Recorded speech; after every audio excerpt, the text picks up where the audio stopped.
Pronto, senhores, estamos gravando, estamos começando mais um curso de CPA. Vamos hoje, deixa eu só tirar esse texto que ficou aqui, essa anotação. Vamos hoje falar um pouquinho aqui sobre sistema financeiro. Vamos começar do básico aqui do nosso CPA, né? O que abrange o sistema financeiro nacional na prova da Anbima, tá? De 5 a 10%. Eu vou começar a falar as características dos órgãos, tá? A prova da Anbima CPA 10 tem 50 questões, a prova da Anbima CPA 20 tem 60. Então, dessa quantidade de questões, você vai ter até 10% sobre o sistema financeiro, tá? São questões simples, mas o entendimento de quem são esses órgãos pode atrapalhar o entendimento do aluno, caso ele sinta alguma dificuldade. Então, qualquer dúvida pode interromper, que a gente vai tentar esclarecer da melhor forma possível, tá? Então, vamos lá. Sistema financeiro, primeiro eu preciso entender o que é esse sistema financeiro, tá? Já começa aqui. Tem muitas pessoas, muitos livros, tá, que vocês vão consultar aí. Tem o Mercado Financeiro do Rodrigo Fortuna, vocês vão ter aí o Mercado de Capitais do Fernando, vocês vão ter aí vários livros, vocês vão ter o livro do Assaf, e eles vão conceituar Sistema Financeiro Nacional. O que eu quero que vocês entendam é que quando a gente fala sobre Sistema Financeiro Nacional, eu estou falando sobre a presença de algumas pessoas, tá? A gente vai ter aqui o que a gente chama de agente fiduciário, acho que você já deve ter ouvido falar desse nome, tá? Agente fiduciário, então você vai ter aqui um cara chamado agente fiduciário, não, desculpa, agente superavitário,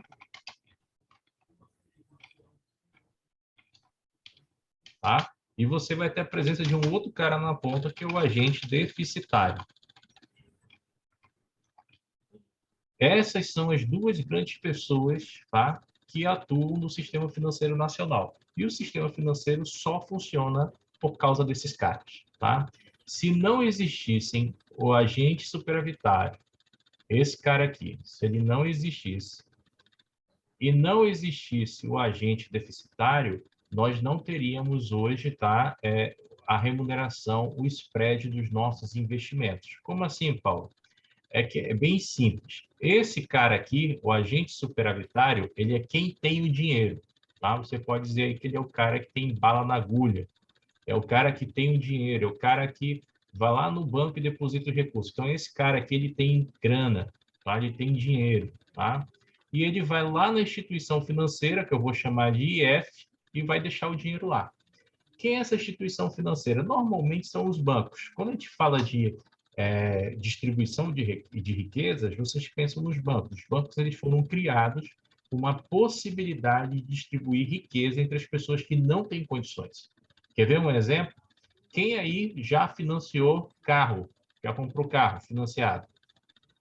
Quem aí já financiou imóvel? Quem aí já parcelou um celular no cartão de crédito? Quem aí já comprou uma passagem aérea no cartão de crédito parcelado? Quem aí já comprou um relógio, um presente, seja lá, qualquer item, utilizando produtos bancários? Se você utilizou um item, qualquer instrumento de empréstimos bancários para comprar um sonho ou realizar um desejo, saiba que o dinheiro que pagou o seu sonho veio desse cara aqui, o agente superavitário. Ele que foi lá e injetou dinheiro no mercado. Quem é esse cara? Esse cara são pessoas que depositam, que fazem poupança. Então, toda vez que eu falar em agente superavitário, pense em fazedores de poupança. Não é o cara que deposita na poupança. O agente superavitário é a pessoa que tem o ato de poupar. É o cara que guarda dinheiro. Ele pode guardar dinheiro no CDB, que nós vamos estudar o que é um CDB, né? Então, ele pode vir aqui guardar dinheiro no CDB, tá? Ele pode guardar dinheiro aqui no RDB, a gente vai ver o que é isso aqui por alto. Ele pode guardar dinheiro numa LCI, que são instrumentos de renda fixa, numa LCA, tá? Então, ele pode colocar dinheiro nesses instrumentos de renda fixa e a instituição financeira emprestar para um outro, para um terceiro, tá? Que tem necessidade de crédito, tá? Desse outro lado aqui, eu vou ter esse cara, o agente deficitário. Quando eu falo do agente deficitário, eu não estou falando de uma pessoa que está ruim financeiramente na vida. Não, eu estou falando de uma pessoa que ela necessita de financiamento para fazer com que o dinheiro trabalhe para ela. De que forma? Imagine que você, que está me ouvindo aí, quer ser um empresário, quer abrir um negócio, você precisa de maquinário, você precisa de carros, veículos, transporte, caminhão, seja lá o que for, e você não tem esse dinheiro em caixa hoje, mas você precisa para iniciar o teu negócio ou para fazer o giro do teu negócio. Esse agente deficitário é aquela pessoa que vai na instituição financeira, pega o dinheiro emprestado e ela vai utilizar esse dinheiro para essa finalidade. Ou implementar no seu negócio ou realizar um desejo. Que desejo seria esse? Financiar, comprar a sua casa própria, ou então comprar um automóvel, ou então realizar uma viagem, por aí vai. Então, essa pessoa é que vai utilizar o recurso do agente superavitário, mas sempre por intermédio de uma instituição financeira, tá? Então, aqui vai gerar minha primeira pergunta, que pode ser uma pergunta de prova para vocês, tá? O que a instituição financeira está aqui no meio? Por que ela está aqui? Por que o agente superavitário ele não faz a sua comercialização, sua venda, seu empréstimo de dinheiro direto com o deficitário?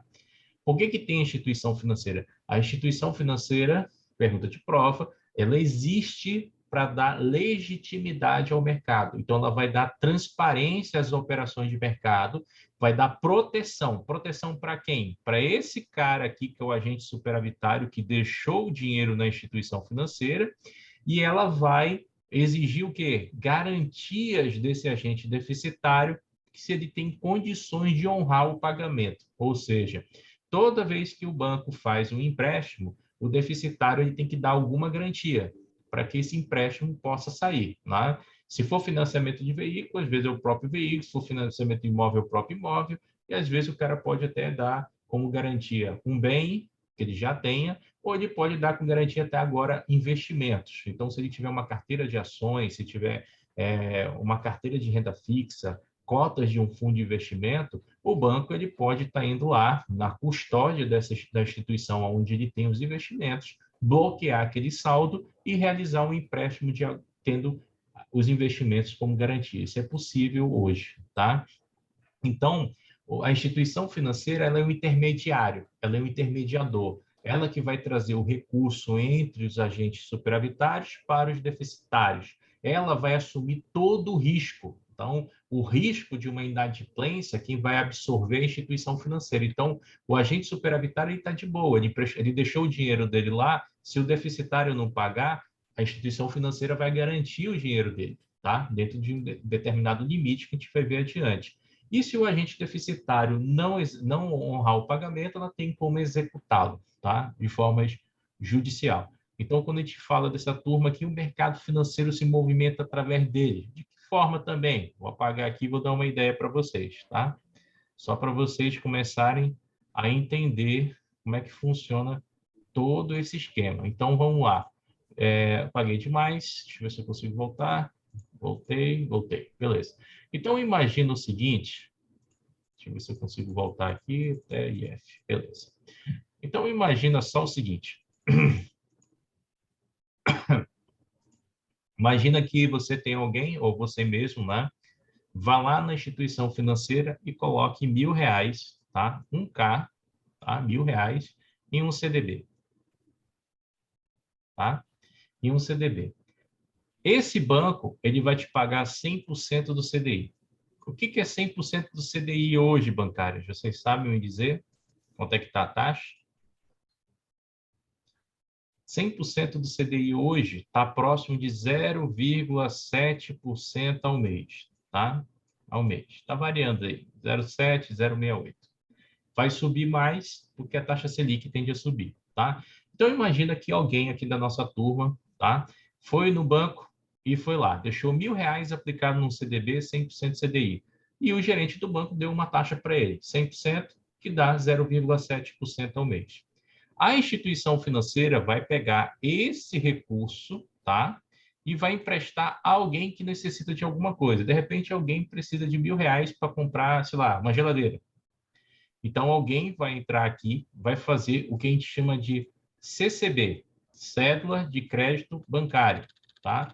CCB é um instrumento de empréstimo aonde a pessoa assina um contrato que está pegando dinheiro e vai prometer devolver esse dinheiro em tantas prestações a uma taxa de juros. Então, olha só, a pessoa emprestou o dinheiro, né, o agente superavitário, e foi aplicado no CDB.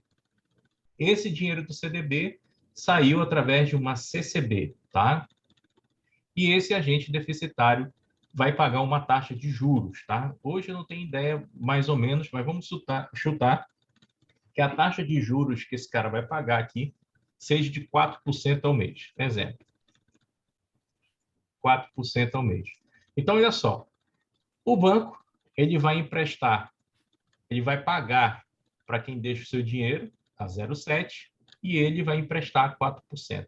A diferença entre essas taxas, a taxa de aplicação entre a taxa do empréstimo, a gente tem um nome, a gente chama de spread. Né? Você já deve ter ouvido falar disso lá no Jornal Nacional, lá no Banco Central, alguma notícia aí informando em algum site, spread bancário.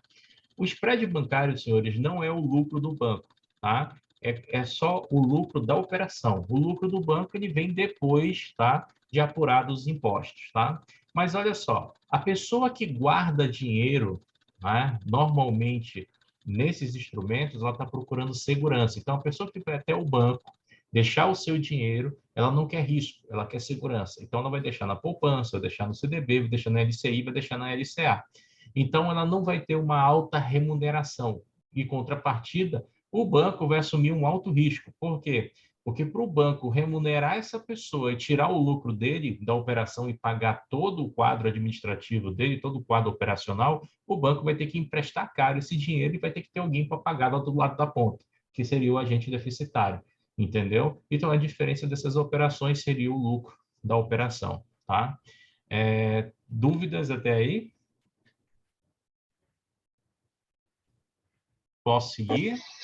Tranquilo, pode seguir. Tranquilo. Então, quando a gente fala do sistema financeiro nacional, eu não tenho como me desvirtuar dessas duas pessoas, tá? Quanto mais pessoas pegam empréstimo, necessitam de empréstimo, maior é a minha taxa de juros.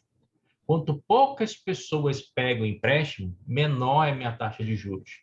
Tá? Isso é um dos motivos que aumenta a taxa de juros, além dos motivos econômicos que a gente vai ver lá no terceiro módulo. Tá? Então, a gente tem essa possibilidade. Mas, enfim, o que é o sistema financeiro? Tá lá, é um conjunto de órgãos e instituições, tá? Responsável pela gestão da política monetária, tá? Do governo federal. Então, olha lá, é um conjunto de órgãos. Quando eu falo órgãos, eu vou ter o braço do governo. Então, o principal órgão, os principais órgãos que a gente vai ver aqui é o Conselho Monetário Nacional, CMN, que nós vamos estudar, Bacen e quem mais? Bacen e CVM. Tá? Então, esses são os principais órgãos, né, que vão trabalhar nesse projeto, tá? Sendo que os caras que vão cuidar de fato da política monetária do governo federal, que é a política que controla a quantidade de moeda em circulação, vai ser o Conselho Monetário Nacional e o Banco Central. Tá? Então, só o Conselho Monetário Nacional e o Banco Central, eles cuidam dessa política monetária porque eles são chamados de núcleo de política monetária. Então, eles têm esse cuidado com a nossa moeda. E nós vamos ter instituições. Quem são essas instituições? São os bancos, são as corretoras, sociedades de crédito imobiliárias, sociedades financeiras, as cooperativas. Então, tem várias instituições aí no mercado que são incumbidas pelo Banco Central para essa possibilidade de captar depósitos à vista e emprestar recursos. Tá? E nós temos ainda a questão de que fazem parte do sistema nacional ligado a instituições públicas e privadas. Então, dentro dessas instituições, nesses bancos, né, dessa turma que empresta dinheiro, eu vou ter instituições que são públicas, nós conhecemos bancos públicos e nós vamos ter bancos privados, tá? A gente vai ter essas duas possibilidades para atuar, tá? E existem dois mercados. Quando a gente fala do sistema financeiro nacional, ele está ligado a dois mercados. Nós temos o mercado financeiro e o mercado de capitais. Alguém aqui sabe a diferença entre o que seria o mercado financeiro e o mercado de capitais? Não. Vamos lá.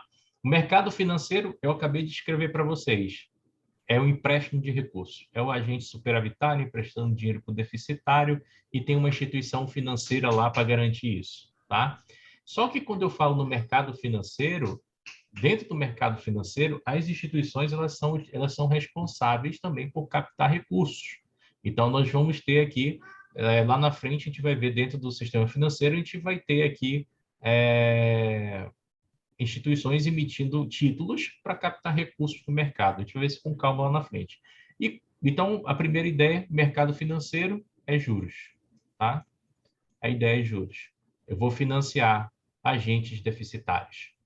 E o mercado de capitais? O que seria o mercado de capitais? O mercado de capitais é um mercado onde nós temos as empresas SAs, e essas empresas SAs, elas são utilizadas, tá? Elas utilizam o mercado de capitais para financiar suas operações. De que forma? IPO. IPO. A IPO, oferta pública. Tá? Então, vocês já devem ter visto que ano passado foi o ano das ofertas públicas, nós tivemos a entrada de várias empresas na Bolsa de Valores, duas eu posso citar, Neogrid e a Aeris, né? E também teve a IPO fora do Brasil, lá na Bolsa Americana, qual nós tivemos a XP, né?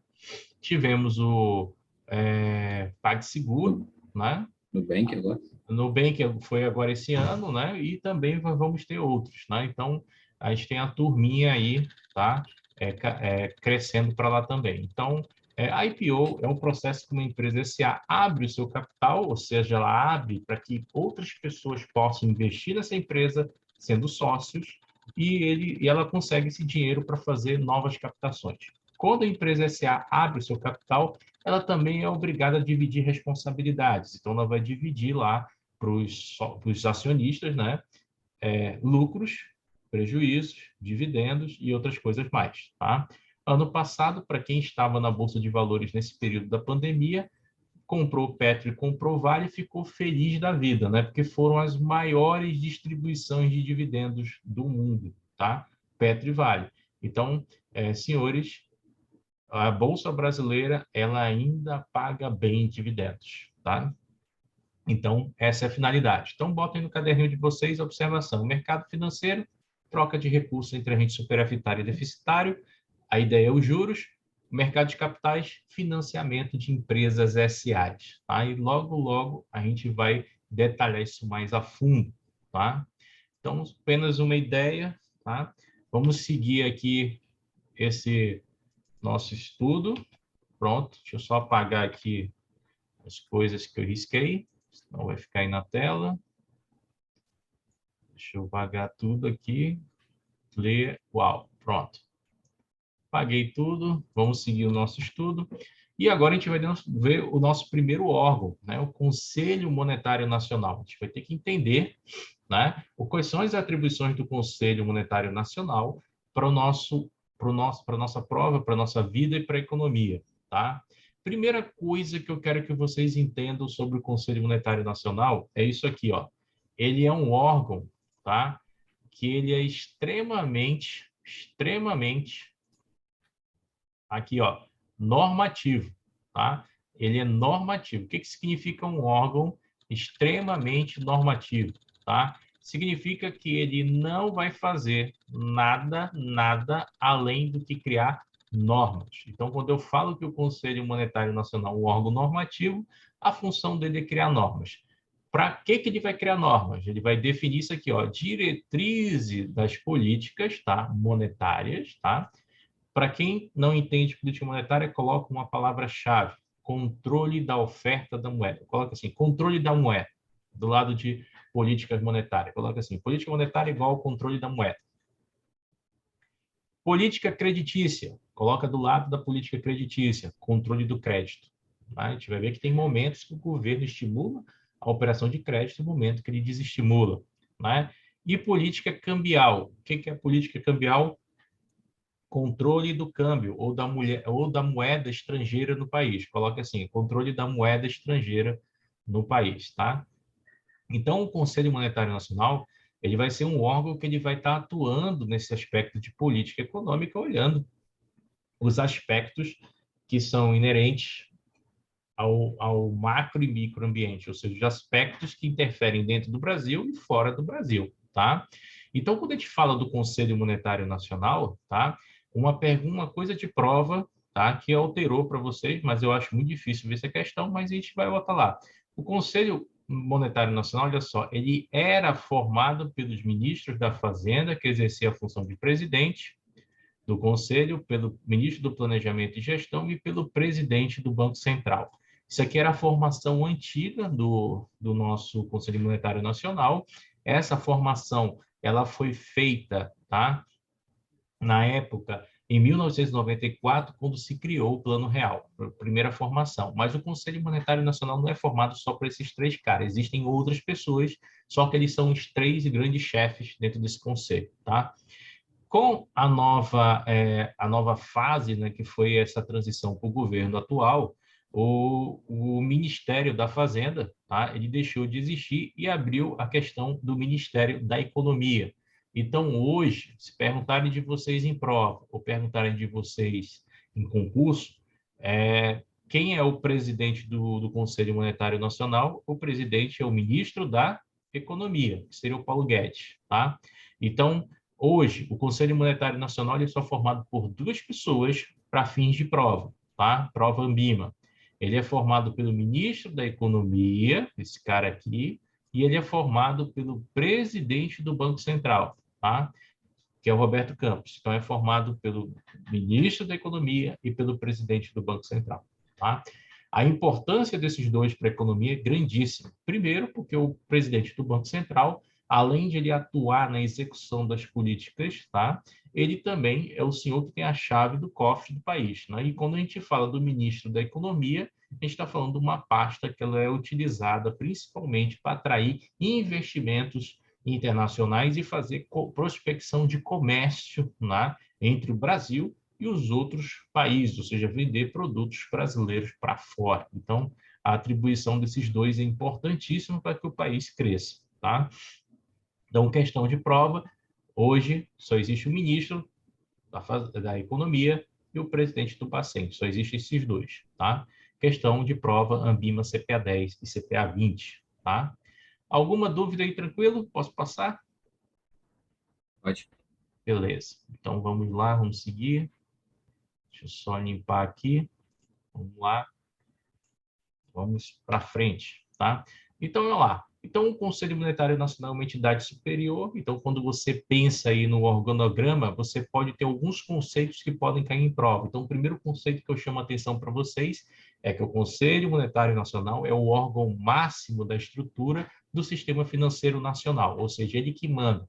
Ele é o órgão que manda em todos os outros. Então, para o Banco Central agir, para a CVM funcionar, para a SUSEP funcionar, para a Previc funcionar, eu vou precisar do Conselho Monetário Nacional atuante, tá? Então, entre as suas finalidades, né, quando a gente fala dele, né, a primeira aqui que a gente vai ler, tá, para vocês entenderem, é essa aqui, ó. Adaptar o volume dos meios de pagamento às reais necessidades da economia, tá? Quando eu falo para vocês que o Conselho Monetário Nacional ele vai adaptar o volume dos meios de pagamentos, eu quero que você entenda que ele não vai executar, ele não vai fazer. Quem faz essa parte de executar e fazer é o Bacen. O Bacen que vai controlar essas necessidades de recursos na economia. O Conselho Monetário Nacional ele apenas vai dizer como que vai ser feito e na quantidade que vai ser feito. Ele vai apenas orientar para que o Banco Central execute, tá? Essa aí é uma pegadinha, depois eu vou passar aí uma ideia de pegadinhas que podem confundir vocês em relação ao Conselho Monetário Nacional e Bacen, tá? Regular o valor interno da moeda, tá? Senhores, o que dá valor interno, né, à moeda brasileira? Quando a gente fala aqui interno, né, o que dá valor à nossa moeda é justamente a nossa inflação, o IPCA, tá? Então, o IPCA aqui é o nosso índice oficial de inflação. Quando eu falo desse negócio de valorizar, regular o valor interno da moeda, o Conselho Monetário Nacional ele vai estar estipulando as metas de inflação. E quem vai ter a obrigação de seguir essas metas é o Banco Central. Então, vamos lá. O IPCA é o nosso índice oficial, tá? Definido pelo Conselho Monetário Nacional como metas para a inflação. É ele que desvaloriza o poder de compra do consumidor. Então, quanto mais alta a nossa inflação for, maior é o custo do dinheiro, maior é o custo para que as famílias consigam comprar seus alimentos, a cesta básica, ou consigam sobreviver. Quanto menor esse custo, né, menor a sua inflação, menor, né, é o gasto das famílias. Quando a gente fala de IPCA, vocês têm que entender o seguinte: a inflação ela aumenta no Brasil à medida que aumentamos consumo, tá? E à medida que nós aumentamos, né, o giro da moeda. Então, um exemplo: se de repente a população brasileira começa a ganhar muito bem, começa a ganhar muito dinheiro, começa a crescer e de repente começa a consumir muita carne, então é uma tendência comum o preço da carne subir em virtude da alta do consumo das famílias brasileiras, tá? Agora, também existe inflação pela escassez de produto. Exemplo: a família brasileira está crescendo, só que a produção de carne não é suficiente para atender toda a população. Pode gerar uma inflação no preço da carne, tá? Hoje a gente está passando por isso na gasolina, né? O desabastecimento de gasolina, e segundo as piores análises, tá? A gente vai ter uma gasolina de R$ 10 o litro, tá? E isso pode acontecer logo, logo, tá? Então, quando a gente fala, por isso que eu digo para o pessoal, a melhor coisa que você faz na sua vida é guardar dinheiro e aprender sobre o mercado financeiro, porque aí vocês aproveitam as oportunidades para saber onde ganhar dinheiro com essas informações, tá? Então, vamos lá. Moeda desvaloriza pela inflação, valoriza pela inflação baixa. Uma das coisas que também valoriza a moeda é investimentos estrangeiros dentro do Brasil. Quanto mais investimentos estrangeiros o país tem, tá? E aí a gente vai ver adiante política cambial, tá? Olha lá, o valor externo da moeda. Aí tá? Então aqui, ó, o nosso Conselho Monetário Nacional, ele vai também regular o valor externo da moeda. Ele vai dizer quanto é que é o preço justo para o dólar em relação ao real. Só para vocês terem uma ideia, hoje o preço justo do dólar em relação ao real não é mais R$ 2, tá? Hoje o preço justo é 4,30. Ou seja, a nossa moeda brasileira desvalorizou tanto, tá? Mas ela desvalorizou por N motivos, tá? Não é só questão de comércio, porque se fosse pela questão de comércio a gente estava bem. Você olha aí, superávit na balança comercial, o Brasil despontando aí como produtor de commodities, o pessoal comprando muitas commodities no Brasil, mas o que vamos dizer assim, prejudica o controle do dólar é o susto que o Brasil dá nos investidores internacionais. Então, o que acontece?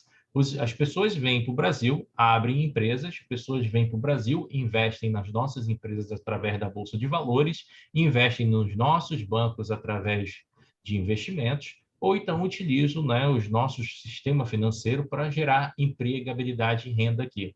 Só que vamos dizer assim, as questões políticas que envolvem nosso país, elas vão amedrontando essas pessoas que colocam recursos aqui dentro, e essas pessoas vão tirando dinheiro. E a partir do momento que essas pessoas vão tirando seu dinheiro daqui, elas vendem real e recebem dólar. E esse dólar eles levam de volta para o seu país de origem, levam de volta para sua casa. Então, quanto mais dólares fogem do Brasil, você vai ter uma alta de moeda estrangeira, porque quando nós vamos comercializar Brasil com outro país, a moeda econômica utilizada não é o real, e sim o dólar, que é a moeda universal de comércio, tá? Hoje, para vocês terem uma ideia, o dólar comercial está oscilando entre R$ 5,70, tá? O dólar turismo, que é aquele que o pessoal usa para viajar, já há muito tempo passou de 6,30, tá? Muito tempo passou de 6,30, tá? Então, hoje, para negociar qualquer produto no Brasil, as pessoas estão tendo que negociar a 5,30. Tá? Isso prejudica principalmente a nossa indústria que precisa de bens importados. E melhora muito ainda para as pessoas que utilizam, né, a exportação. Então, o pessoal que exporta produto hoje está ficando rico, né, porque está vendendo o produto e quando traz o dinheiro para o país, ganha 5 vezes. tá? Então, essa é a ideia. Então, o Conselho Monetário Nacional ele vai disciplinar esse mercado, tá? Ele vai criar uma norma para como vai funcionar, mas é o Banco Central que vai atuar no mercado de câmbio comprando e vendendo dólares. O Banco Central ele entra através de uma coisa, né? Ele entra através de contratos futuros, fazendo o que a gente chama de swap cambial, tá? Swap de câmbio, tá? O Banco Central entra todos os dias, tá? Ele não divulga o horário, ele pode entrar de manhã, ele pode entrar à tarde. Qual é a ideia dele? É vender contratos para segurar a alta do dólar. Se o dólar estiver muito baixo, ele entra no mercado comprando contratos para aumentar o preço da moeda, tá? Mas, ultimamente, desde a época da pandemia, que a pandemia tem assustado gente no mundo inteiro, né? Para vocês terem uma ideia, sexta-feira e hoje foram 2 dias em que todas as bolsas do mundo fecharam negativas, nas principais bolsas do mundo negativas. Hoje, né, as criptomoedas, né, só 2 ficaram positivas de 56 moedas. Né? Hoje, só para vocês terem uma ideia, o SP500 caiu, a Bovespa caiu. Se você não tem ideia do estrago que foi feito, dá uma olhada lá no meu Telegram, que eu postei de manhã a imagem do caos que aconteceu, e esse caos perdurou o dia todo. Né?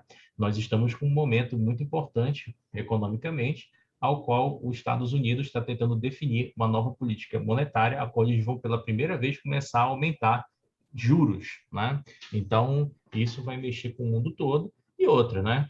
Covid paralisou o mundo, tem muitos países precisando de produtos e tem muitos produtos que estão escassos. Um produto que está escasso e que todo mundo precisa dele são chips de computadores. Né? Nós precisamos para os celulares, para os carros, para os tablets, para os notebooks, para os computadores, e está faltando no mercado. E o preço das ações de computadores subindo. Tá? Subindo. A NVIDIA subiu 200% de agosto para cá. Tá? Essa é uma situação que está acontecendo direto. Tá? Tranquilo aqui? Todo mundo entendeu esse tópico 1, esse tópico 2 e esse tópico 3? Sim. Sim, né? Se alguém tiver dúvida, pode falar que a gente retorna. Vamos seguir adiante. Tá? Então, olha só, outra coisa que o nosso Conselho Monetário Nacional faz, tá, que é importante, é isso aqui: orientar a aplicação de recursos das instituições financeiras. Então, o Conselho Monetário Nacional ele tem por princípio zelar pelas instituições financeiras, zelar, cuidar do sistema financeiro nacional. Por quê? Porque, senhores, o sistema financeiro nacional ele é, vamos dizer assim, a foto do país. Tá? Se você tem uma economia forte, um sistema financeiro forte, teu país é rico. Se você tem uma economia fraca, um sistema financeiro fraco, teu país é pobre. É basicamente isso.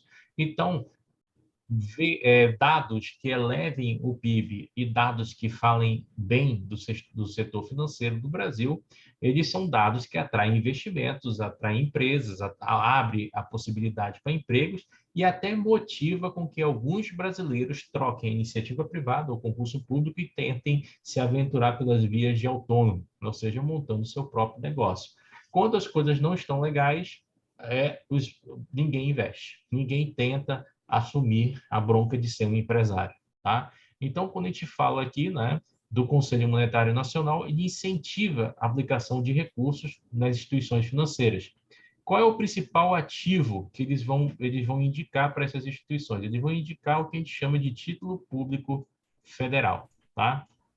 Então, as instituições financeiras do Brasil, elas vão ser listadas, tá, para a compra de títulos públicos federais, e no momento que ela compra os títulos públicos, elas vão estar sendo usadas, né, com a finalidade de captar recursos para o governo e o governo utilizar para o desenvolvimento do país. Então, essa é a finalidade do país emitir título público federal, é captar recursos para desenvolver. Só que tem um cuidado aí com os títulos públicos, o governo ele não pode também usar demais os títulos públicos, você acaba se endividando demais e depois tem uma obrigação muito grande para pagar lá na frente. Isso aqui que eu estou falando para vocês, desse endividamento por título público, é o que está acontecendo hoje. Né? Hoje, você vê os principais países da Terra, né? Os Estados Unidos, como o Japão, né, uma Alemanha, eles estão todo o tempo emitindo títulos públicos, né, para assegurar os investimentos contra o Covid, e o Covid continua crescendo, e os Estados Unidos já está com uma dívida de 168% do PIB, e o Japão está com uma dívida de 266% do PIB, que já foi 300 e poucos por cento. Tá? Então, à medida que esses países emitem mais títulos para jogar mais dinheiro no mercado ou dar mais auxílio para as pessoas ficarem em casa, mais dívida eles estão deixando para as famílias no futuro. E isso vai ter que ser pago de alguma porte. Então, todos os nossos países estão extremamente endividados, né? E, pasmem, o Brasil ainda não chegou, tá, a 100% de endividamento em relação ao PIB. Deve chegar esse ano, que o PIB já sinalizou que ele vai ter uma possível queda, né? Saiu hoje o relatório em focos do Banco Central, falando que o nosso PIB ele tem uma tendência a cair esse ano, ou até ficar negativo, tá? Triste tragédia para a gente, tá? Então, o lado ruim é no mundo todo, não é só no Brasil, não, tá? Ó, propiciar o aperfeiçoamento das instituições e dos seus instrumentos. Quando a gente fala disso aqui, a gente vai falar em um módulo específico sobre uma coisa chamada controle interno, tá? Então, a gente vai falar sobre um negócio chamado controle interno, tá? O que é esse controle interno? Que vocês também vamos estudar um cara chamado compliance. Compliance. Compliance. Acho que é assim que se escreve compliance. Nem lembro mais como se escreve compliance. Deixa eu ver aqui. Compliance. E...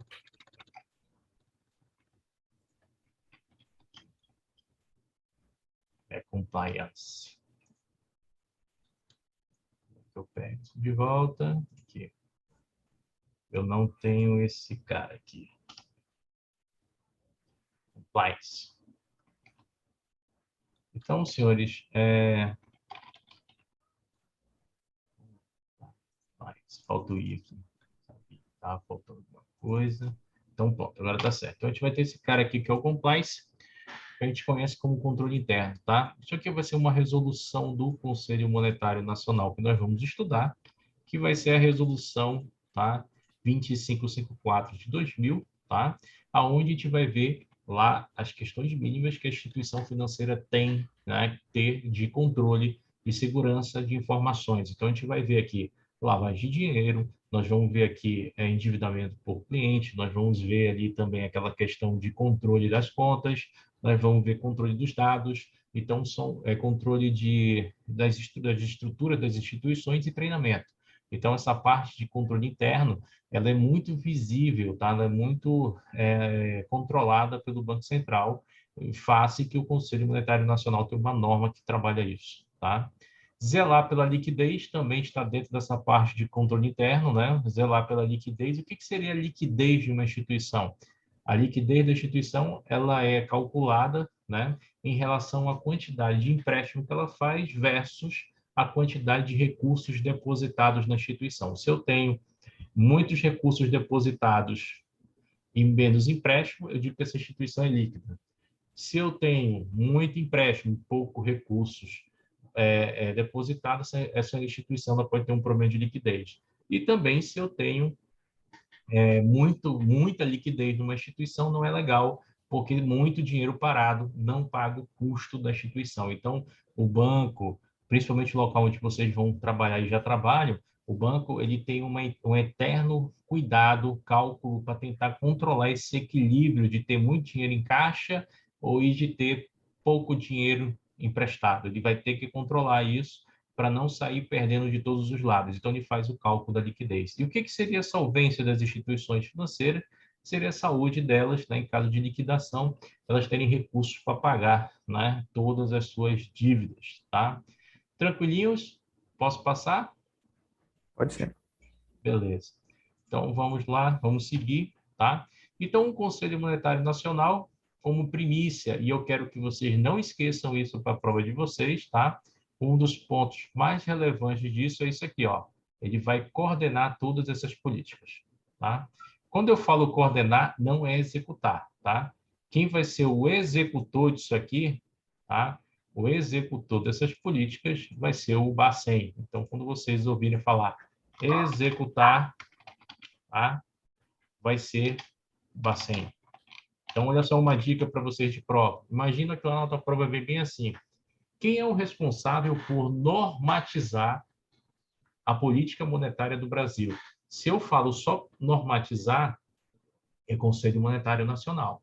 Se eu falo para vocês quem é responsável por controlar a quantidade de moeda ofertada no país, pô, moeda tem a ver com política monetária. Quem vai controlar é o Bacen, tá?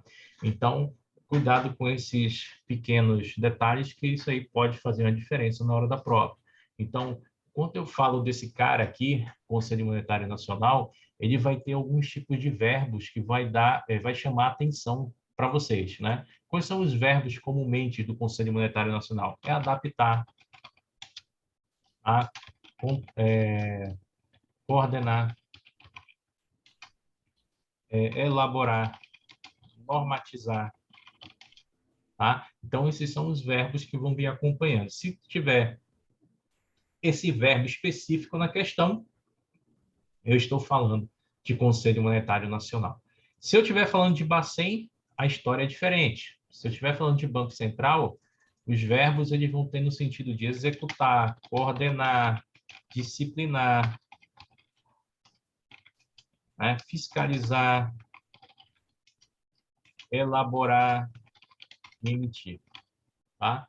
Então, quando eu falo do Banco Central, ele vai estar lá, ele é o executor da política monetária, ele coordena a política cambial, ele disciplina o crédito, né? Ele fiscaliza as instituições financeiras, né?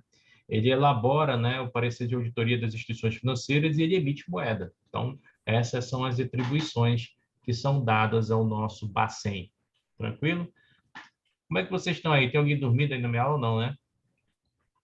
Só uma pergunta, porque Vai. coordenar tá nos dois, né? Tá tanto para o Conselho Monetário quanto para o Bacen. Tá de propósito, tem uma pegadinha com isso aí, já que a gente vai já responder. Adiante. Segura aí. Elaborar também. Elaborar também. Não se preocupe, não. Já a gente vai resolver essa pegadinha de vocês. Por enquanto, só anota isso aí. Dona França, está acordada aí? A Amanda, amiga dela, está acordada também? Tô tudo na cara. De Emerson, está acordado também? Sim, professor. Acordado, sim. Ah, tá. Sim, professor. Ah, tá. Pensava que tu estava na academia assistindo minha aula correndo na esteira, que eu ia brigar contigo. Vamos lá. Então, vamos Já fui, seguir. prof. Isso que é uma menina disciplinada. Vou correr que só. Manaus, com esse calor, não dá vontade de nada. Né? Vamos lá. Deixa eu ver aqui. Limpei. Fui. Então, vamos lá. Vamos seguir. Vamos sair de conselho. Ainda tem conselho. Então, ele vai fixar aqui as diretrizes da política cambial, disciplinar o crédito. A gente vai ver isso com mais detalhe lá no módulo 3, nessa parte cambial, tá? Cuidado, hein? Ele disciplina o crédito, mas também tem uma atribuição do Banco Central. Quando eu falo na questão do Banco Central, está mais na questão de restringir o crédito e fazer, quando a gente fala de política expansionista e restritiva, ou seja, expande o crédito e restringe o crédito. É mais esse controle que o Banco Central faz. Uma coisa importante que o Conselho Monetário Nacional faz é isso aqui, tá? O percentual não cai na prova de vocês, mas eu tenho que saber o que ele determina, tá? O percentual máximo dos recursos que as instituições financeiras, né, poderão emprestar ao mesmo cliente, ou grupo. Vocês já pensaram que vocês um dia vão ser gerentes do banco? Imagina que você tem lá um cara que é um grande empresário, aí na mesma agência tem a esposa, o filho, a filha, aí o cara tem 3 empresas e aí ele pega dinheiro emprestado contigo em todas as contas. E ele vai representar um grande peso na tua carteira de crédito, né? Então, o Conselho Monetário Nacional, ele já avisa isso. No máximo, nem todo mundo é laranja, Ingrid. Tem gente que faz isso para fugir de imposto. Tá? Eu faria também. No máximo, tá? Imagina só, o banco só pode emprestar até 30%, tá? Da carteira dele para um único devedor ou pessoa a grupo coligado, tá? Por que isso? Porque imagina que esse grupo vai falir, imagina que, sei lá, tem alguma empresa aqui por grupo grande aqui, deixa eu ver aqui. Imagina que você tem aí uma empresa, tá? e essa empresa venha a falir por questões, sei lá, má administração, má gestão, ou até mesmo Covid. Agora, o Covid quebrou muita gente. Tinha gente que tinha restaurantes, lanchonetes, um monte de coisa aí foi quebrando. Então, se essa pessoa tiver vários empréstimos com você, vai chegar uma hora que ele não vai conseguir honrar, tá? Então, isso aqui é um risco que tem que ser calculado pela instituição, tá? Outra coisa que o Conselho Monetário Nacional vai determinar é isso aqui, o recolhimento, tá, de compulsório, tá? Recolhimento compulsório, não, desculpa. É o recolhimento, compulsório mesmo, é o recolhimento do depósito compulsório. Deixa eu só botar um texto aqui e explicar o que é isso, tá? Depósito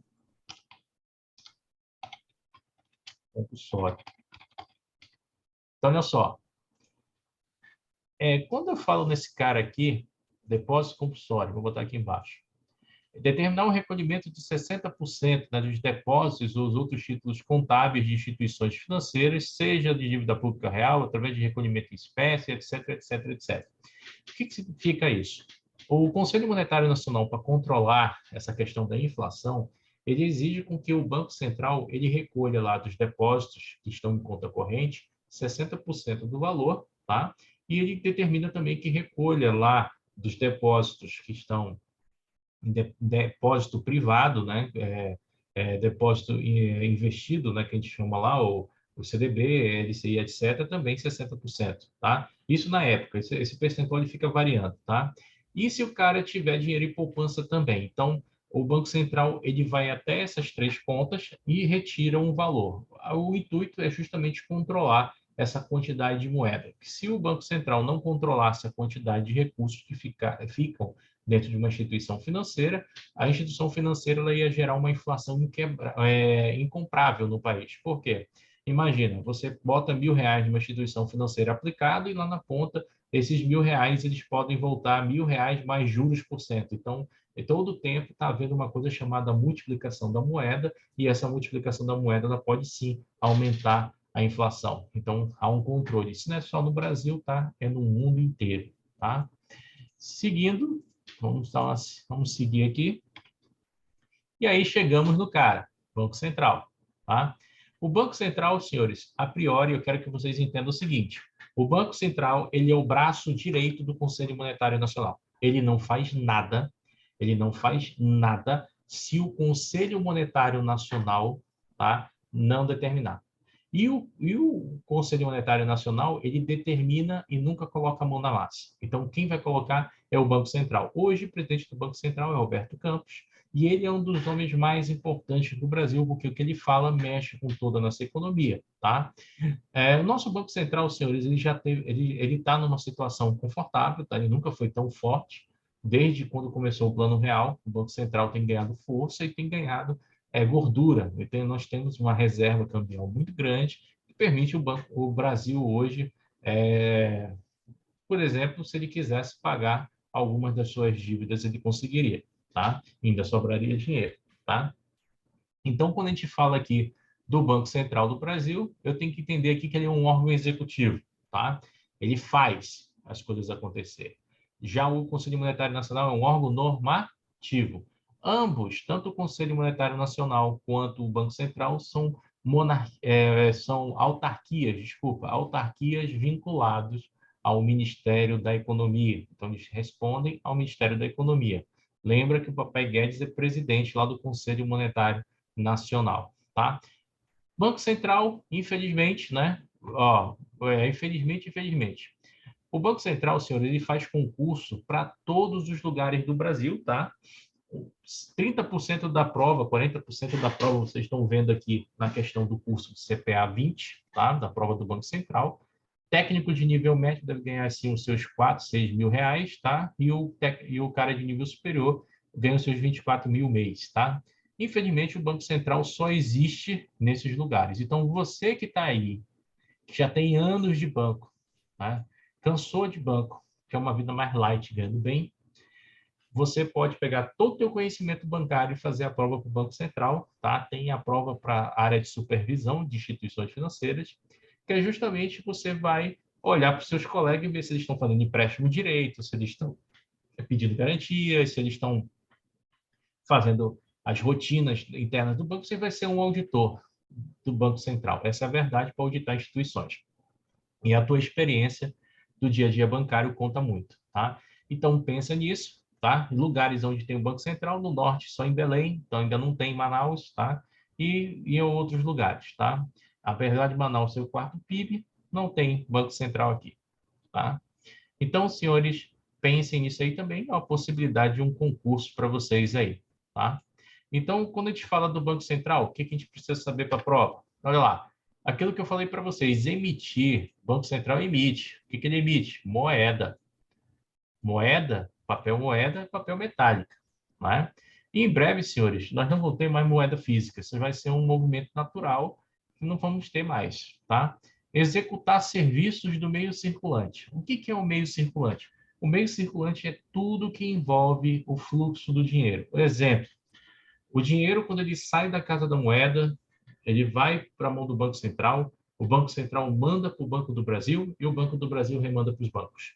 Depois, os bancos pegam aqueles numerários, aquele dinheiro que está depreciado, aquele dinheiro que está destruído, recolhe para o Banco do Brasil recolhe para o Banco Central e o Banco Central recolhe para cada moeda para ver ser destruído esse numerário, tá?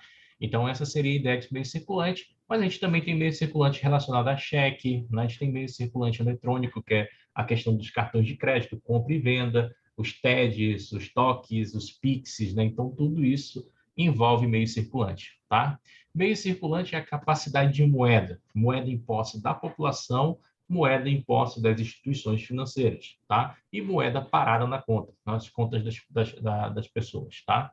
Então, aqui, ó, determinar o recolhimento do compulsório, ó, até 100% total dos depósitos, ou, se eu não me engano, o compulsório, ele estava 30%, tá? Foi reduzido em maio de 2019, tá?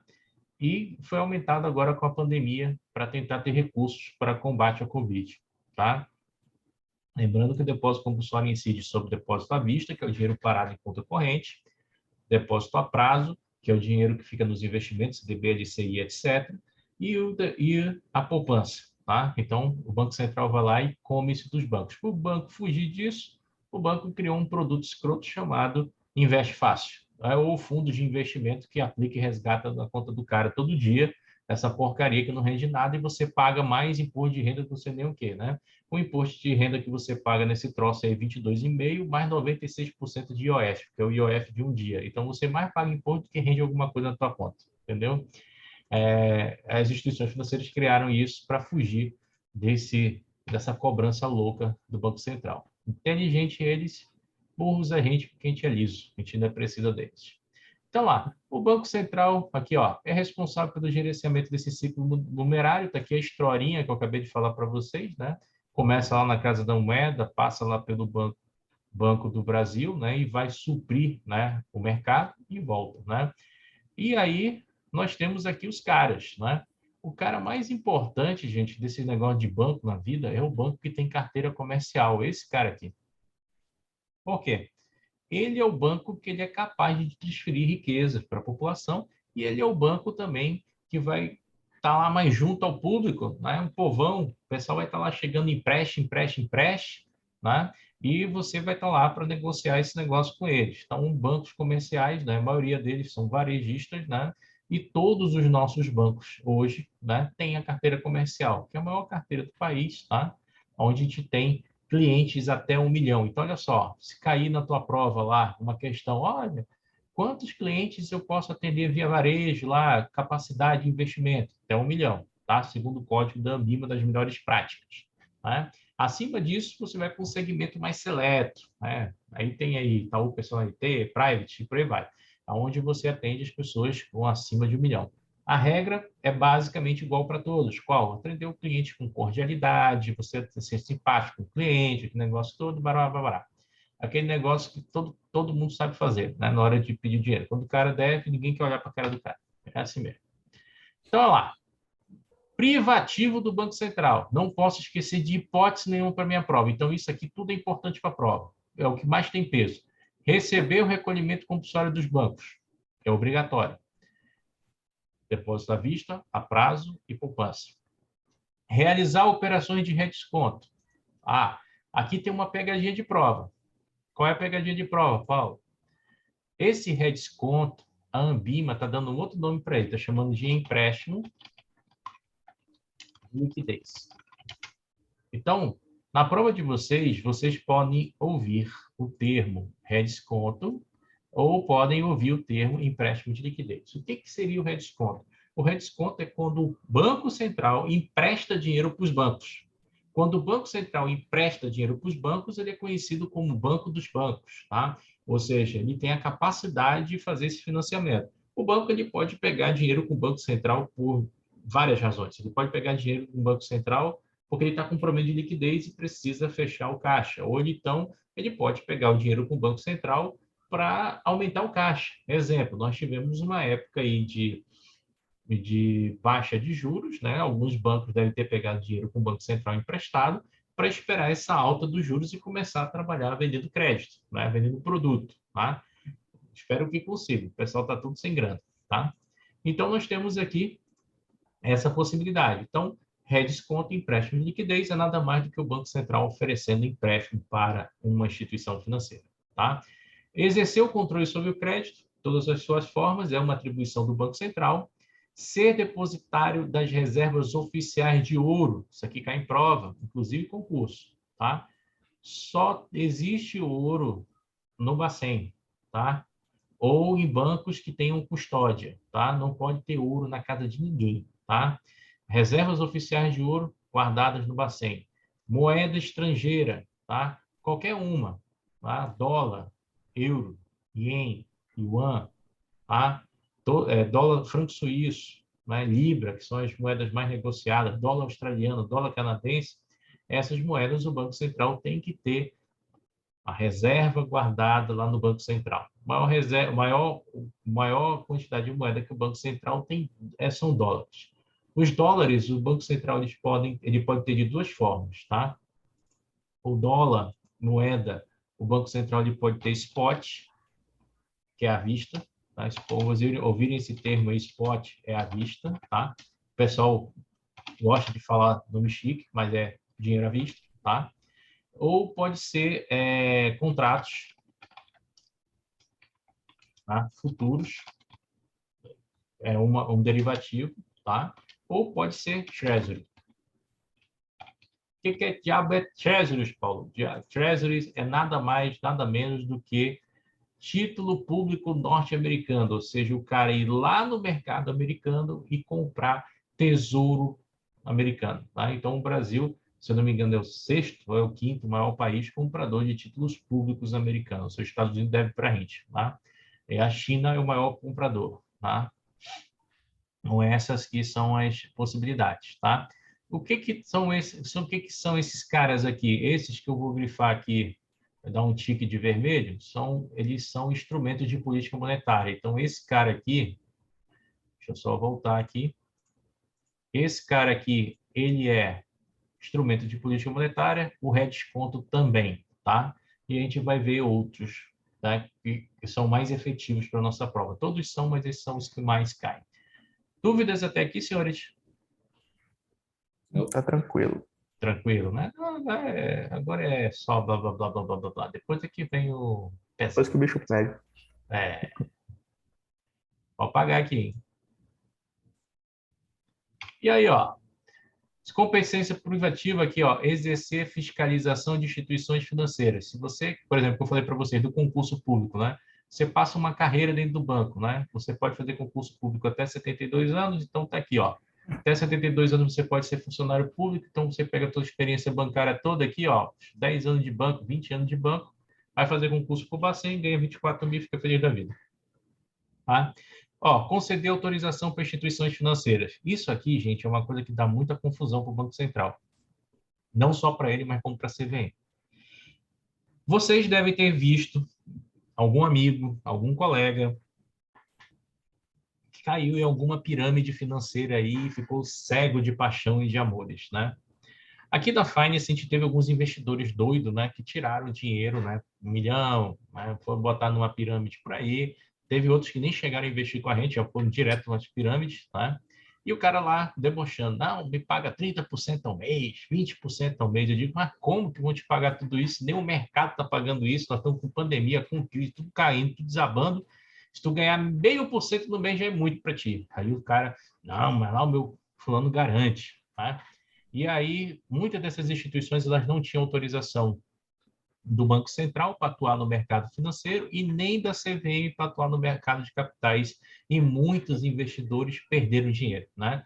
Então, você assiste o jornal, né, o Domingo Espetacular aí da Globo, você assiste a Record no dia de domingo, que você mais vê é o pessoal caindo em fraudes financeiras. Né? Então, para você ter certeza se a tua instituição é uma instituição que ela está habilitada a atuar, né, que ela está legalizada para atuar, você tem que consultar o site da autarquia. Se for no Sistema Financeiro Nacional, Bacen. Se for na CVM, CVM. Se vocês forem ver uma ideia, a CVM ela leva tão sério esse negócio de profissionais, né, certificados e coisas. Se você pegar o meu CPF e digitar no site da CVM, aparece o meu nome lá.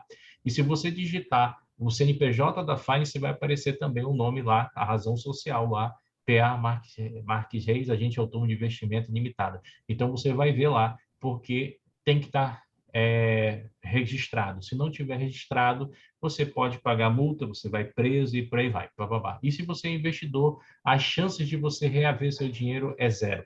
Então, nem adianta você procurar um órgão de controle, nem adianta você tentar processar, matar o cara, estrangular o cara, que o dinheiro não volta. Tá?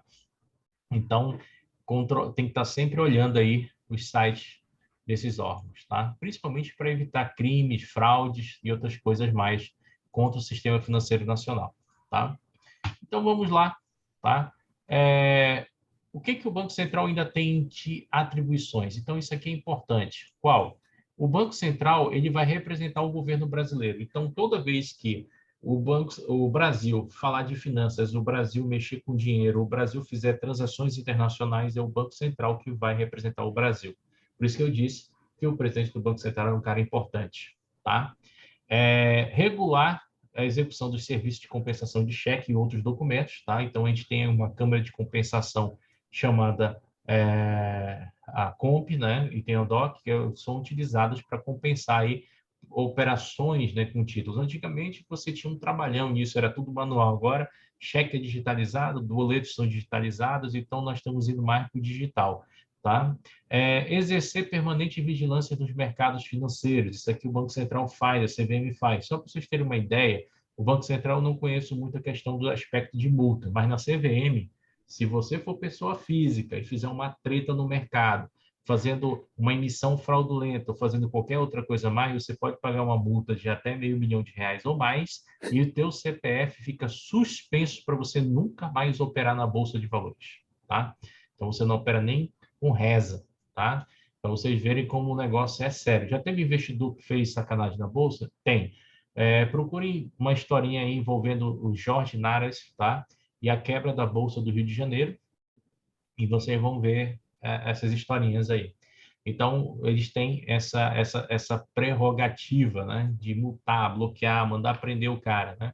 Por exemplo, recentemente a gente teve o Ike Batista também, todo lascado aí também, tá?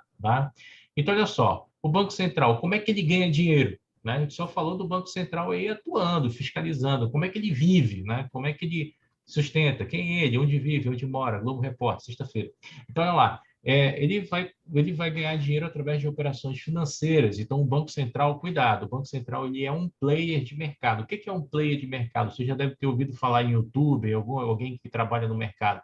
Quando eu falo que o cara é um player de mercado, significa que ele é um investidor atuante no mercado. Então, o Banco Central ele atua com derivativos, ele vende contratos futuros, ele compra contratos futuros, ele negocia commodities, ele faz o que ele quiser. Se ele quiser comprar ações, ele também faz. Então, o Banco Central ele tem uma série de coisas. Ele pode atuar, ele pode deixar o dinheiro no banco parado também, fazendo rentabilidade. Tá? Então, ele tem essa possibilidade também. Faz as operações de compra, de câmbio, compra e venda de ouro. O Banco Central também faz isso. Tá? E ele também pode cobrar multas, né? Multas, juros. Né? A gente vai estudar uma multa aqui referente à lavagem de dinheiro. Mas multas ou qualquer outras coisas mais também faz parte da receita dele. Outra coisa que pode fazer parte da receita do Banco Central é se ele receber doação de recursos ou incremento de recursos do governo federal. Isso também entra como questão de recursos, tá? Tranquilo? Alguma dúvida sobre Banco Central? Não, Não, Não, né? Estão com sono? Não.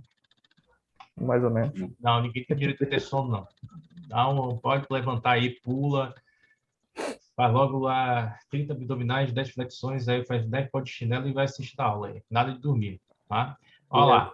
Comissão de Valores Mobiliários, né? Quando a gente fala de Comissão de Valores Mobiliários, aqui eu estou entrando na minha área de atuação, tá? Então, vamos lá.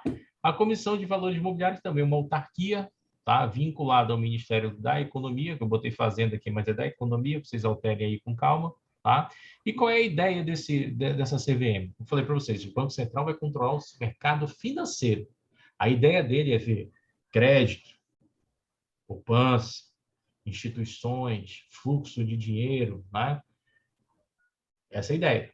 Política monetária, emissão de dinheiro, moeda em circulação no mercado. Já a CVM é diferente. A CVM, a preocupação dela é com as empresas S.A.s. Como é que essas empresas vão se financiar? Como é que o Brasil vai ficar mais forte? Como é que o pessoal vai conseguir investimentos? O investidor brasileiro, como é que ele vai se proteger? Você sabia que você que está me ouvindo aí, que é um aluno meu inteligente, se você tiver um plano brilhante, sei lá, uma ideia, sei lá, uma área de informática, medicina, saúde, sei lá, uma ideia, você pode ir lá na Bolsa de Valores apresentar o seu projeto. Se o seu projeto for muito bom, você consegue investidores, ou seja, você abre o seu negócio sem precisar botar capital. Os outros vão colocar capital para você e você vai gerindo. Você já abre o seu negócio como uma empresa SA.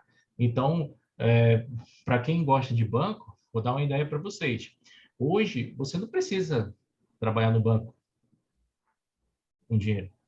Você pode abrir uma fintech, entrar como pessoa física no Banco Central e fazer empréstimo entre pessoas físicas. Tem uma legislação específica lá, você vai ter que obedecer algumas regrinhas e, de repente, depois você abre na Bolsa de Valores, aí vai e faz uma ideia genial aí, um sistema top, e depois você abre negociações. Então, tudo é possível, tá? Se você tiver uma ideia atraente, você vai ter investidores, tá? Então, essa é uma possibilidade, tá? Então, o mercado de capitais existe para isso, né? Para incentivar com que o país cresça. Só para vocês terem uma ideia, se vocês querem pesquisar para ver como é importante o mercado de capitais no país, dá uma olhada como é que era a China, Singapura, Filipinas, Taiwan, Hong Kong, tá? Coreia do Sul, na década de 80. E na década de 70 e 60, vejam como era o Japão. Vamos olhar no Google, história. Os países eram agrários, pegava juta, fazia cestinha, borracha, essas coisas. Hoje são potências. Você vai lá, tem menino de 20, 19 anos que já é milionário. Né? Desde cedo o cara vai investindo na Bolsa de Valores, comprando, chega lá e é milionário, entendeu? São as maiores concentrações de milionários do mundo. Tá? Então, é uma diferença de cultura muito grande. Tá? E em pouco tempo, 40 anos. Tá? Ou 40, 60 anos, no máximo. Então, aqui você vai ter aqui essa autarquia, tá? Você também pode prestar concurso para ela. O que ela vai cuidar aqui? A nossa CVM. Ela vai cuidar disso aqui, ó, emissão e distribuição de valores mobiliários no mercado. Opa! Paulo, eu não sei o que é isso aqui. Valores mobiliários. Valores mobiliários, para quem não sabe, são valores que vocês são móveis. Móveis, eles se movimentam. Ou seja, como assim, Paulo? Por exemplo, se você mudar de cidade, você leva junto. Se você mudar de instituição, leva junto. Se você mudar de país, leva junto, porque a propriedade é tua, tá? Você só vai mudar a custódia, tá? Então, um exemplo, se você opera com a XP e quer trabalhar comigo lá na Genial, só transfere. Você não precisa vender os ativos, pegar o dinheiro, transferir, não. Você traz tudo junto, a carteira inteira. Não precisa vender nada, desfazer em nada.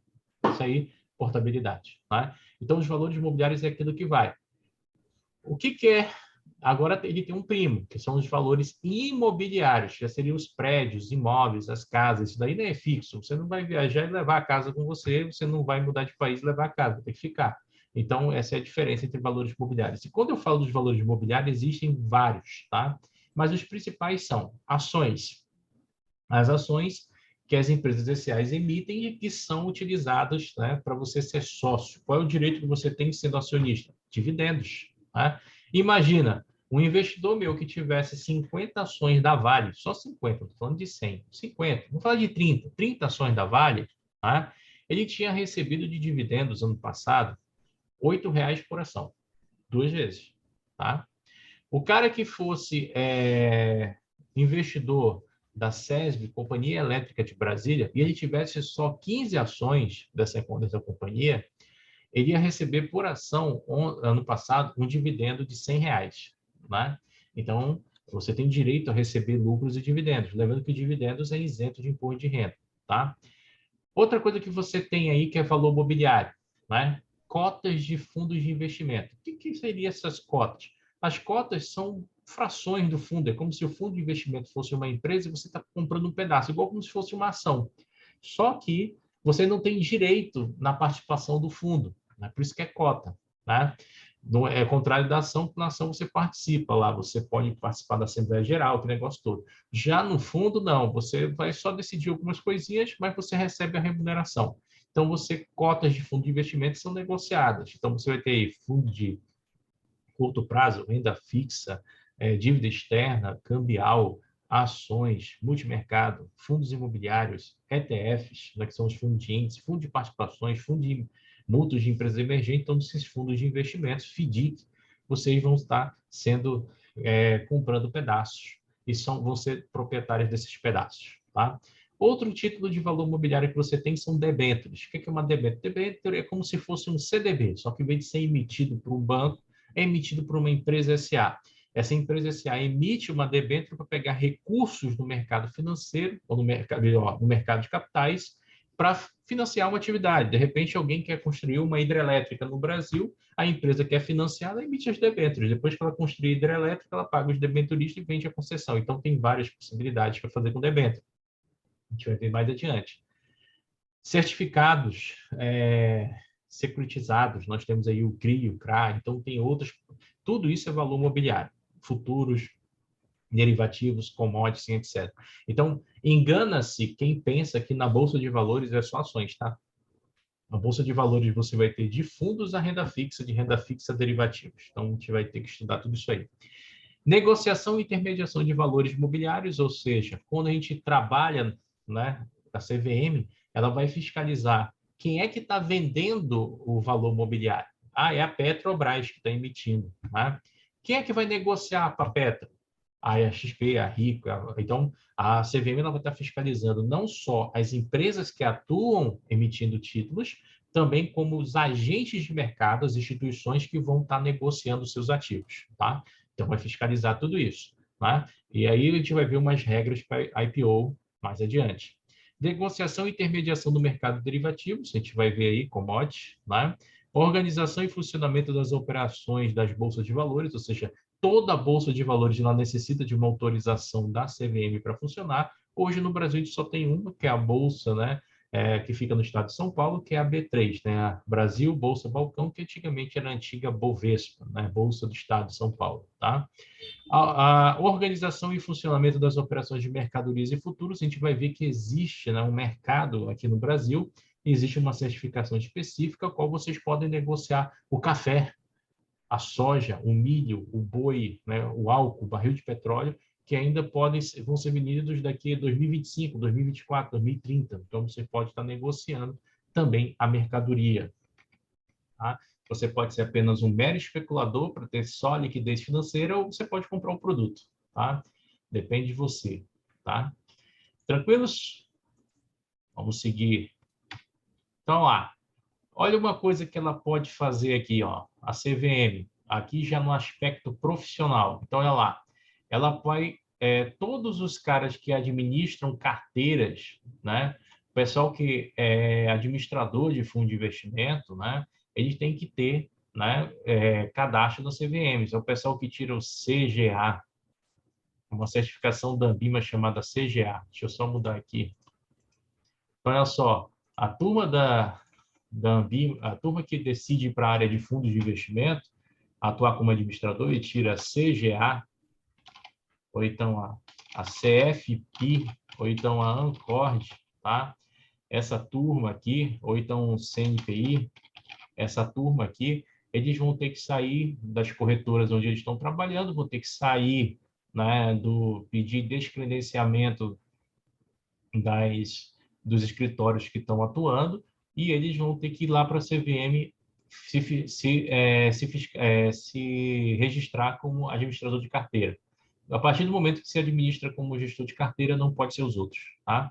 Administrador de custódia também de valores imobiliários. O que é custódia? É guardar o valor, fazer o registro das operações nas bolsas. Também você tira uma certificação para isso.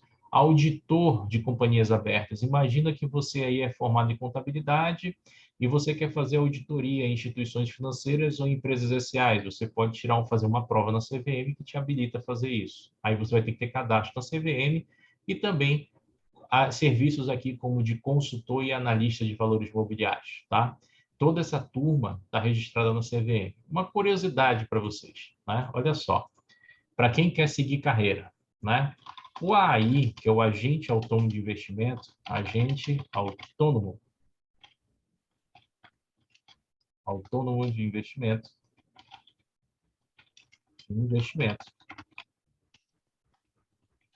Esse cara aqui, ele faz assessoria de investimentos. Isso aí é o meu caso. Tem lá o escritório, a gente faz assessoria. Lá na CVM tem o ADM, tem o administrador de carteira. O que esse administrador de carteira ele faz? Ele faz a gestão de patrimônio.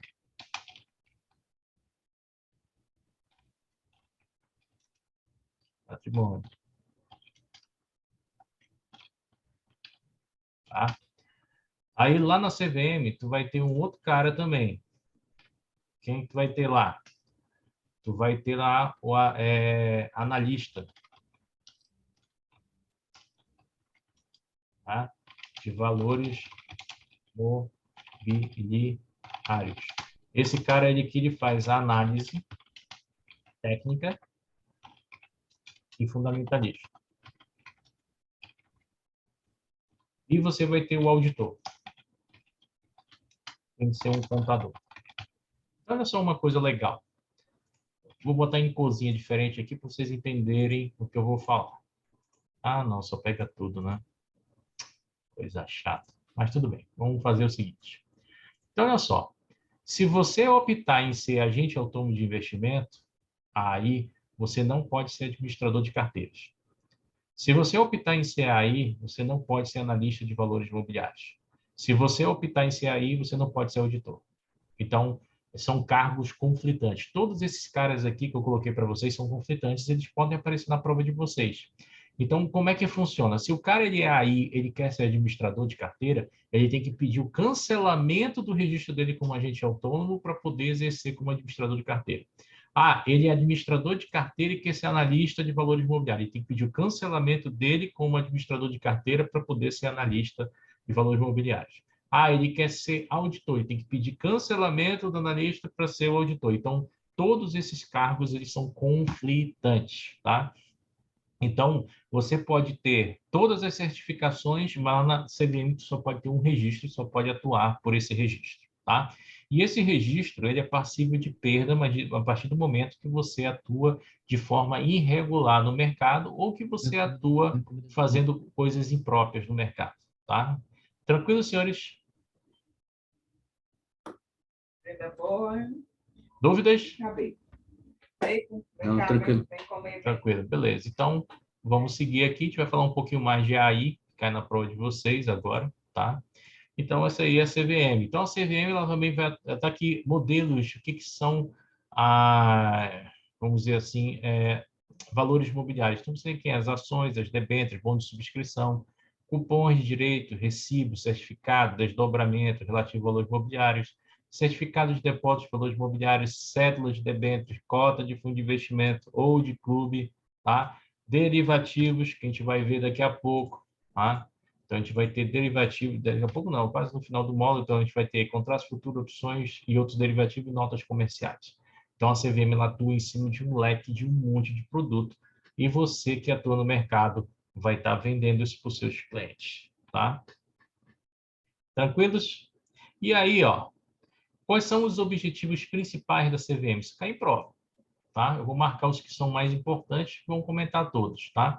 Então, estimular a formação de poupanças, tá? Lembra, quando eu falo de poupança, não é o cara que investe na caderneta de poupança. Poupança é o cara que tem hábito de guardar recursos. Então, ela vai estimular a formação de poupança em valores imobiliários, ou seja, ela vai criar campanhas, ela vai trazer centros educacionais para dizer, olha, pessoal, o mercado de ações é legal, vá lá e invista, porque você investe no país, favorece a empresa, gera emprego e renda indireta. Então, ele vai estimular a educação financeira para que essas pessoas entendam como é que funciona o mercado financeiro. Então, a CVM fez várias parcerias. A CVM fez a parceria com a B3 Educação, que é uma empresa da própria Bolsa de Valores que ensina, e qualquer um de vocês pode fazer cursos de graça, tem alguns de graça e alguns pagos. Ela tem também a parceria com a Ambima, tá? Na questão de educação, e você também pode fazer cursos, tá?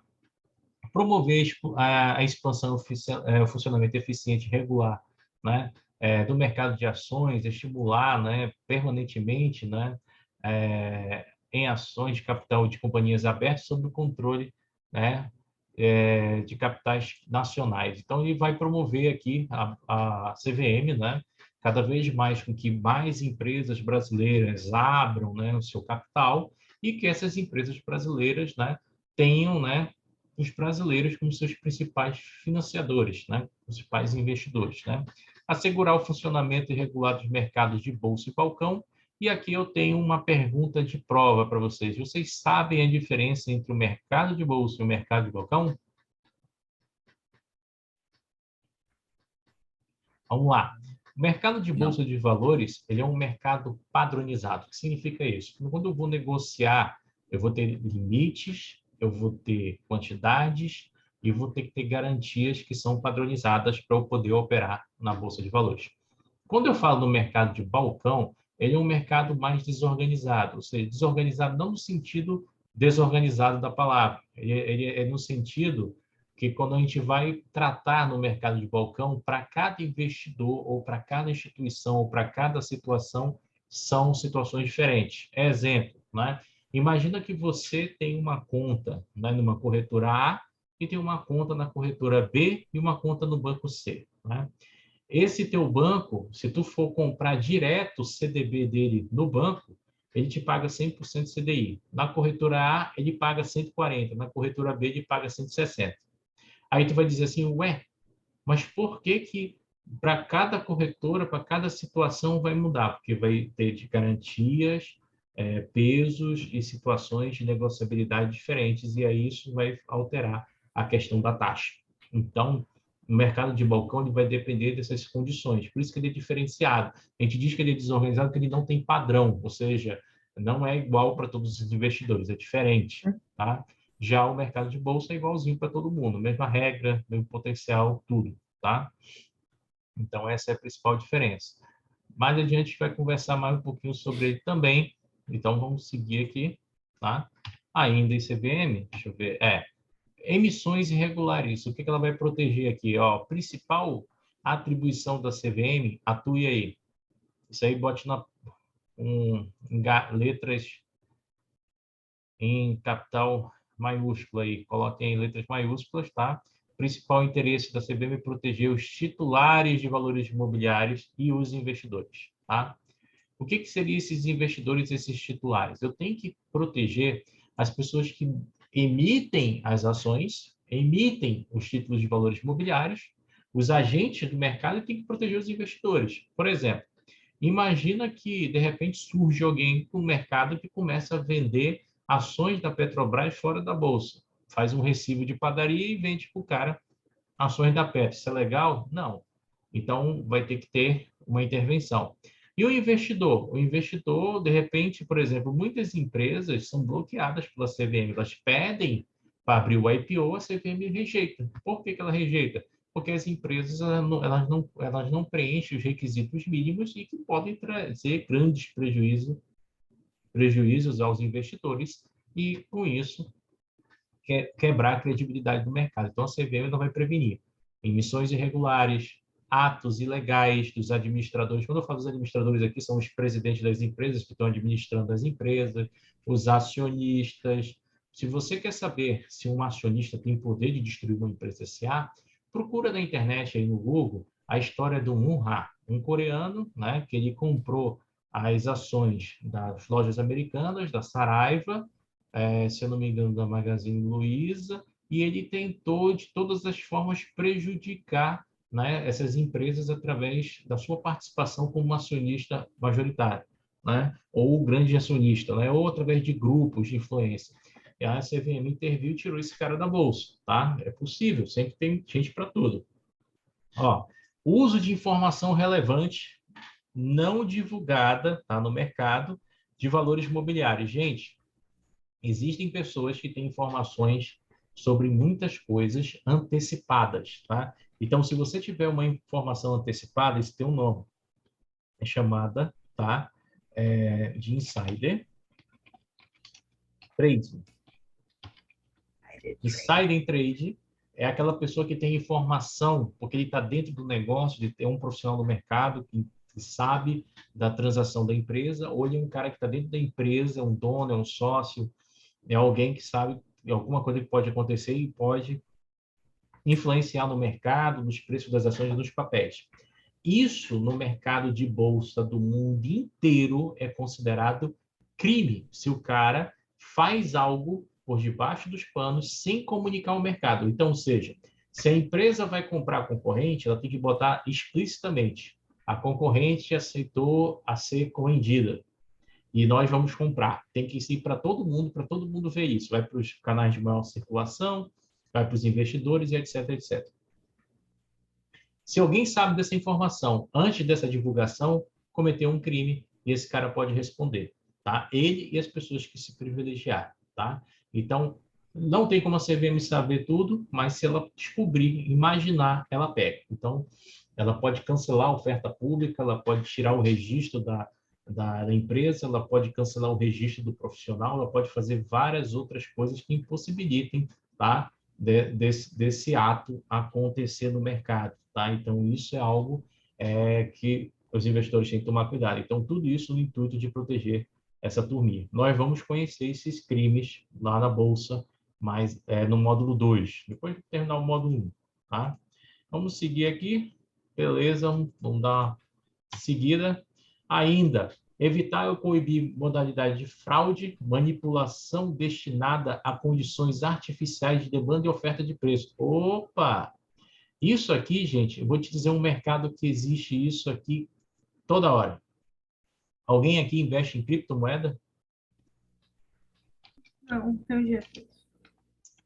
Mas o pessoal fala não tem dinheiro, tem dinheiro para comer um hambúrguer, tem dinheiro para ir para o forró. A gente diz, não tenho dinheiro para investir. Souber que dá para investir com R$8.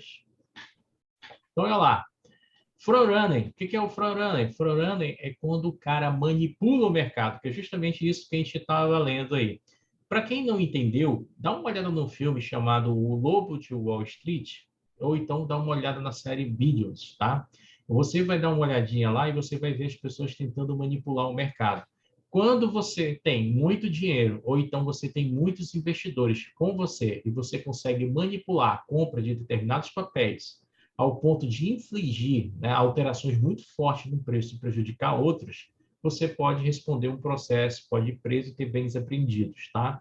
Isso é comum no mercado de bolsa no mundo inteiro, só que no mercado de criptomoedas essa regra ela não funciona.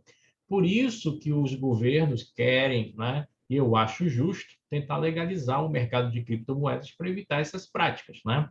Hoje, não sei se vocês acompanharam, né? Deve, com certeza não, mas os mercados de criptomoedas já estão um tempo com queda, porque as pessoas estão manipulando o preço. O pessoal parece que quer derrubar o preço do Bitcoin, e já estão conseguindo. O Bitcoin, quando eu comecei a negociar ele, era em torno de 50 mil dólares um Bitcoin. Agora ele está em torno de 39 mil, ele bateu hoje, e voltou para 41 mil. Então, ele está oscilando e o pessoal quer derrubar para 20. Né? Mas o pessoal quer derrubar para quê? Primeiro, porque teve gente que comprou bitcoins quando custava centavos lá atrás, está rica hoje e quer realizar o lucro, não vai deixar o dinheiro todo tempo lá. E segundo, é uma manipulação típica de mercado para derrubar. Tem como os órgãos de controle prever isso? Muito difícil, a não ser que surja uma denúncia e alguém denuncie isso. Mas se for denunciado, for averiguado, investigado e comprovado, aí o negócio fede, tá? Aqui na Bolsa Brasileira já tiveram vários casos de front-runners sendo feitos pelas principais corretoras aqui do Brasil e bancos, tá? A turminha gosta de manipular o mercado aqui. E aí, quando a CVM pega, é multa de 500 milhões, 700 milhões e por aí vai, tá? Por aí vai. Assegurar o acesso ao público de informações, isso aqui é importante. Então, a CVM ela quer que as bolsas, as empresas, os profissionais divulguem as informações para o mercado saber o que está acontecendo com os investimentos. Quanto mais informação aberta, melhor para os investidores, tá?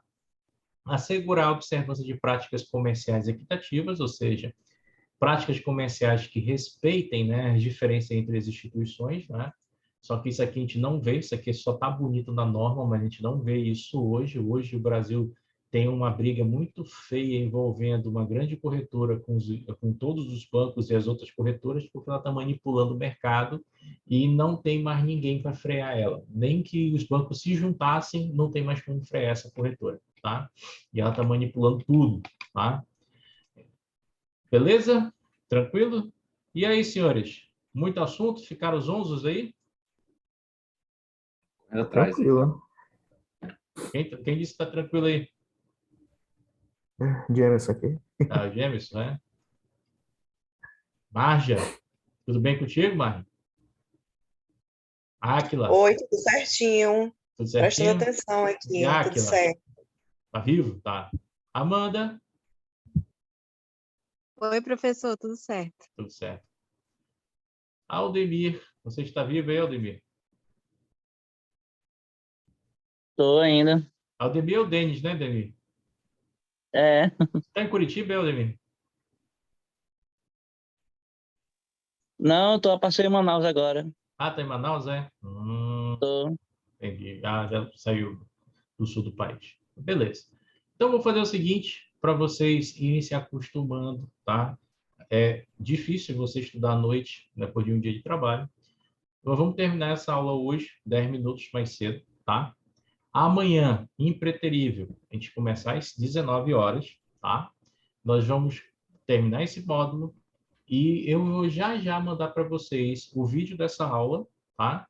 Vocês preferem que eu mande para vocês esse vídeo ou vocês preferem que eu poste no meu canal do YouTube e vocês assistam lá? No canal do YouTube, né? Canal do YouTube é melhor? Tá bom. Tá, Pra mim, né? então eu vou postar no canal do YouTube e vou mandar as questões para vocês para vocês já irem sentindo como é que são os simulados. O senhor pode mandar o link pra gente começar a seguir lá no grupo? Posso? Vou já mandar. Eu tenho o YouTube Beleza. da Finance, o site da Finance tem um monte de coisa, blog, tem tudo lá. E aí eu vou mandar para Lá vocês. manda o link lá pra gente, lá no Telegram de vocês, né? Ah, do Telegram? O Telegram é fechado, É. rapaz. O Telegram é só investimentos. Só investidores. Ah, Lá que eu passo... É lá que eu mando os aluno também. call, lá que eu mando os call, lá que eu digo para onde tem que entrar, lá que tem os relatórios dos CNPIs aprovados pela CVM, lá tem um monte de dado, um monte de coisa. Abre uma conta que a gente conversa. Ok, senhores?